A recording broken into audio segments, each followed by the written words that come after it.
All right, what's going on, everyone? Captain back with the Marvel Contest Champions video. Today, we're going to be continuing our series of talking about each class and what 6 stars I think are most worthy of getting an Awakening Gem. First off, I want to quickly, address my little microphone arm here. Hopefully that wasn't too loud as I was moving it, but I finally got a mic arm.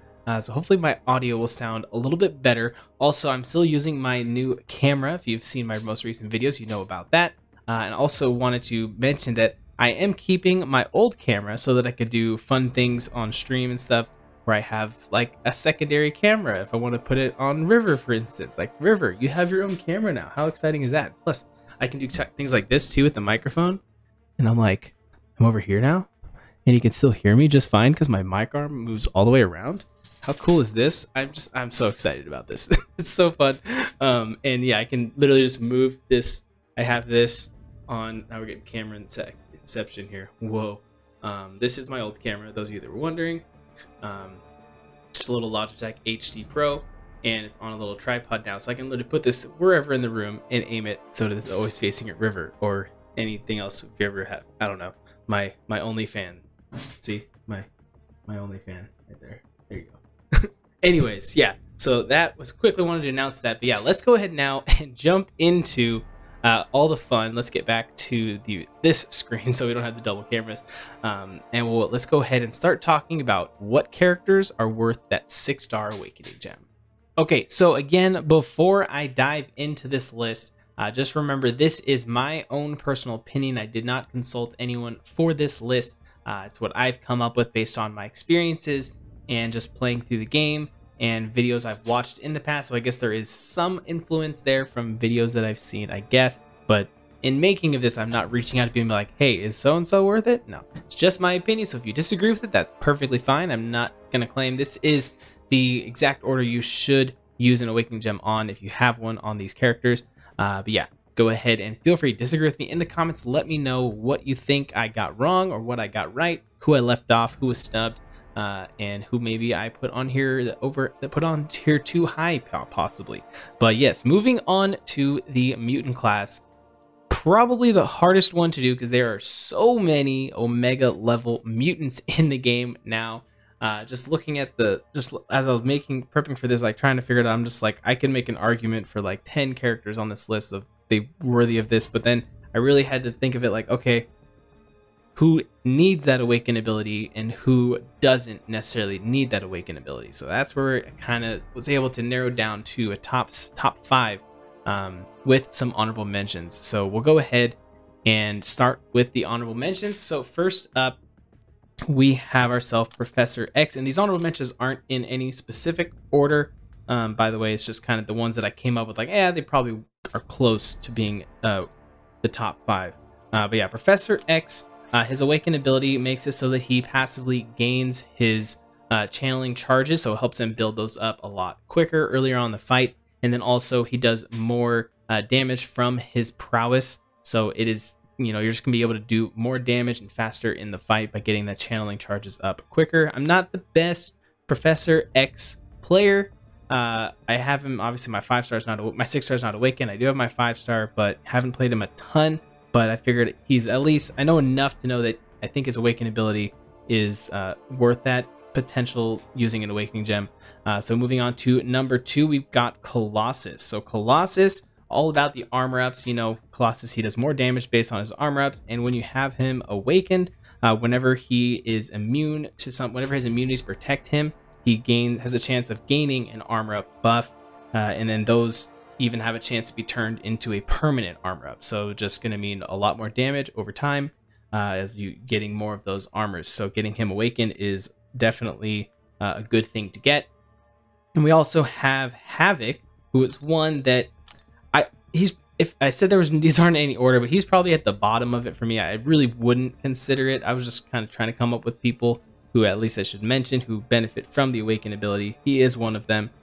He gains charges, his plasma charges a lot faster. He has a chance to gain multiple once he's awakened from any source. So yeah, it allows him to build those up a lot quicker. You can get to that damage, the feedback damage, all of that stuff a lot quicker. Then we have Domino, Domino, another one of those defenders that's just obnoxious when she's awakened, because that's when you start getting all the direct energy damage being dealt whenever your abilities fail to trigger. So it's definitely a defensive one, but also it helps out offensively if you have it. And I know a lot of people just love Domino. If you don't care about prestige, then, you know, I could see an argument to use an Awakening Gem on her. And for the last honorable mention, we're going to go down to a 6-star that I do not have, but I do have him as a 5-star, and that is Sunspot.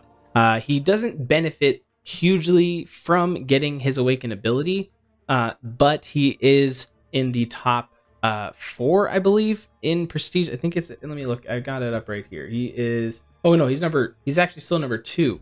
That's right, he's number 2 at rank 3, but then for some reason he goes to rank 4 and he drops way down. So there's kind of that as well. He's a good rank 3 prestige, but not rank 4. And offensively, or for just the character itself, getting him awakened, it does allow him to get a couple more of the, what are they called? The Sunspot, the solar charges. So it can be nice. It's not super important though. It doesn't make or break the character. But if you're just looking for that prestige alone, you know, you could potentially use an Awakening Gem on Sunspot. All right, now that we have the honorable mention out of the way, let's move on to character number 5 on our list, and that is going to be Red Magneto. Like I said, guys, this is a really hard class to rank. Red Magneto, easily one of the best mutants in the game, and could make an argument to put him up higher. But his awakening, in case you aren't aware, makes it so that it prevents him from losing a certain amount of damage from any single source, similar to Gwenpool when she's awakened, who I didn't mention. I think I mentioned her in my video for that one. But yeah, Gwenpool, it's kind of the same thing, but not as extreme as her, I don't believe. I don't think it's as much. It's not percentage based like hers. And then also with his awakened ability, he gets a critical resistance and block penetration. And then the last thing there is his heavy attacks now will deal a burst of energy damage, so that energy damage can be pretty useful as well. He definitely does benefit though from a higher sig, which is why I'm putting him a little bit lower on this list, because again, I prioritize this list on characters who get them awakened and they don't need as higher sigs, because these awakening gems are a rare commodity. So the awakening gem and having the sig stones as well definitely plays a part in this ranking. So Red Magneto, you want him to be that higher sig level, because then you're just gonna be doing more of that direct damage, the burst damage, and preventing less damage from being taken from any source. So that is Red Magneto, and I only have minus sig 20, but you know, hopefully I'll be able to get him up more in the down the road. Coming in at number 4, we have ourselves Namor, another amazing prestige champion. He comes in at number 6 overall in the entire game, so second behind Sunspot. But also when he goes to rank 4, he does not drop down like Namor does, so then he jumps into the top 5 as of now, and that is, you know, November of 2021. So who knows what happens down the road.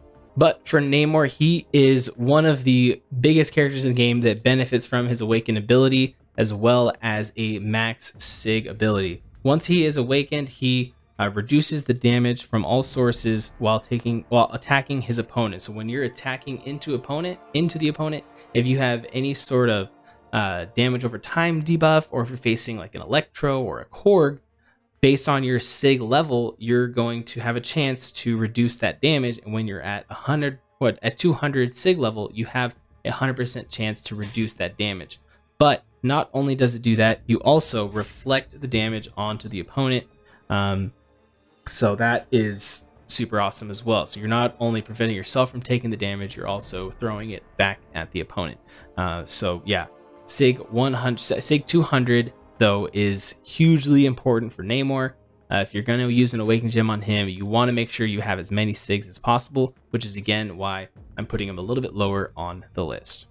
And moving on to number 3, we have ourselves one of the newest characters in the game, and that is going to be Kitty Pryde, one that I would absolutely love to get. I'm currently hunting for her in the featured 5-star pool, so I haven't got her yet as a 5 or a 6-star. But I've seen enough and I know enough about her that I believe her awaken ability is pretty important, because she's similar. If you're familiar with Ghost, when Ghost phases, you know, she removes all of those debuffs. She won't take any damage while she's phased and everything.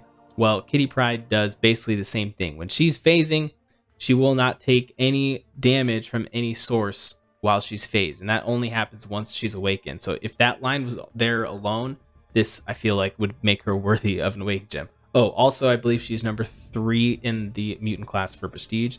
So there you have it for Awakening Gem for Prestige there. Also, while she is phased, she gains a increase for the defensive combat power rate, and as well as the phase will be paused while she's being struck. And then the last line there, when she places an Incinerate, her first Incinerate, when it gets when it falls off naturally, or it gets nullified or purified, that's the word I'm looking for, it has a chance to re-trigger on itself, and then at that point it'll be a higher potency, as well as it will be passive, so it won't be able to be shrugged off at that point. So that's pretty nice. But I think the big thing is being able to take no damage from any source, so a lot similar to Ghost, except she phases when she dashes in, so it's a little bit different. But yeah, she's definitely, in my opinion, is worthy of the number 3 spot for the Awakening Gem. And now is the time. One of the hardest choices in the game of who is more worthy of an Awakening Gem between these two characters, and if you've been playing the game for a while, you know the two that I'm talking about. It is between Omega Red and Archangel, 2 of the top 10 characters in the entire game. They both happen to be in the Mutant class. I'm saying they're in the top 10. I haven't actually done a ranking just off the top of my head. I feel like they'd probably be in the top 10. This one, I mean, you really can't go wrong either way. Again, this is a 1A, 1B situation. But for me, I actually had to make this decision myself. I had Archangel, I had Omega Red, and I had Namor, and I had a Mutant Awakening Gem. And I have a video on my channel of who I ended up using that on. And I actually made the right choice, because then I ended up naturally awakening the other one not too long after. So that was pretty lucky. But for me, I ended up going with, for this list, I ended up putting Omega Red at number 2. So Omega Red, a phenomenal champion, especially if you run the Suicide Masteries. He probably, if you're definitely making a list of the top 10 best Suicide Champion characters, like, he's definitely at the top of that, or if not, like, top 2. But his Awaken ability, you are doing more damage from the spores while they were on the opponent, as well as he has a chance to go unblockable. But when they have 10 or more spores up on the opponent, they will start doing passive damage, as well as the damage to the degen you put on from the heavy attack. And it's just, the red numbers that you get in an Omega fight is just insane. And the higher the SIG you have him, the more damage it's going to do. But I mean, I personally, since I'm in a prestige alliance, I haven't put Sig Stones into mine, but I've thought about it. But I think getting him awakened in the first place and getting that extra damage is more important. Getting him as high Sig as you can is definitely going to help, though. So again, if you're not looking for prestige, then he is a great option to put Sig Stones into. Or if you just want to have a fun champion that if you just run suicides all the time, then yeah, you're gonna have no regrets doing that. So Omega Red, yeah, I can't make any arguments against using Awakening Gem on him. If anyone told me they used it on him, I'd be like, yeah, that makes sense. So that's Omega Red, guys. And then that brings us to our number 1 spot, which is Archangel. As I said, I had to make this choice myself in game. I went with Archangel. Just because for me it made more sense for my account, my playstyle. I've never been a huge Omega Red player in the first place with my 5-star, whereas Archangel, I've used him, I mean, everything. He's been in the game for so long at this point, but he's still one of the most solid options for so many fights. Like, I just look back over the last year, how many things have come out where it's been like, oh yeah, use Omega, well, you could use Omega Red, or use Archangel, and you'll be fine. You'll be laughing at the fight. Especially now since the Apocalypse synergy has been introduced, he becomes even more insane. And as well as, I know a lot of people with Omega Red and Archangel as well, that they need to be high Sig. Archangel, you can see I only have mine at Sig 20, and I have, look, I got 100 mutant Sig Stones right now that I'm just saving for a prestige option, basically. But in my opinion, he doesn't need to be that high of a sig. Because yes, when he is at like, I think it's like sig 115 or something, once you get 3 neuros, his ability accuracy reduction is like 100% and they can't do anything. But in my experience, and this is with a 6-star rank 3 sig 20, I do just fine with 3, but a lot of times I'm able to get more on as well, especially if I'm running him as a horseman with Apocalypse. And I don't think he needs that high sig. And if you want more convincing argument, I will urge you to go over to my buddy Simulus67's channel. He made a whole video about this, of why you don't need to put Archangel up to a high sig. Very in-depth, very well done. I'll probably throw the link to that down in the description. It's some awesome stuff. And subscribe to his channel while you're there, because, you know, he's awesome. But yeah, Archangel, he's just fine. Get him awakened, get him to sig 20. I just did sig 20, so it's a full dupe level. I don't plan on putting any more 6 zones into him, because I even run him in Alliance War. I'm in like tier 2 Alliance War. And I run him there all the time. Almost every war I'm assigned to use Archangel, and not always with Apocalypse synergy, and I still do just fine. Sure, I have occasional deaths because I am not the best player, but that's my problem. It's not Archangel's problem. If you know what you're doing, you should be fine at just sig 20. So that's going to do it for my list, guys. We've got Archangel coming in at the #1 spot, Omega Red, Kitty Pryde, Namor, and Red Magneto. Then all the honorable mentions, as well as something, you know, that I didn't mention, Apocalypse. He's a great character, but in my opinion, doesn't really need the awakened ability. I'd still be able to do everything I've done with him, even if I didn't have him awakened.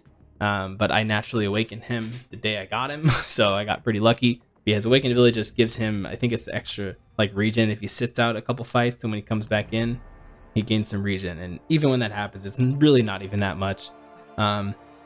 Yeah, I think that's gonna just about do it for most of the mutant class. Bishop, I don't know enough about his new buff.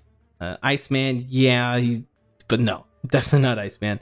Other one I wanted to at least mention was Strife, that I don't know enough about just yet, because I have never pulled him as a 5 or a 6-star. So that's gonna do it for this class, guys. We're done with the mutants. We got the tough one out of the way. This video, looking at the timestamp, a little bit longer than I was hoping for it to be. I'll try to cut it down a little bit for you guys. But yes, up next we will be moving on to another tough class, and that will be the Cosmics. So yeah, I've got my work cut out for that one. But that's gonna do it for this one, guys. Thank you for watching, and I'll catch you next time.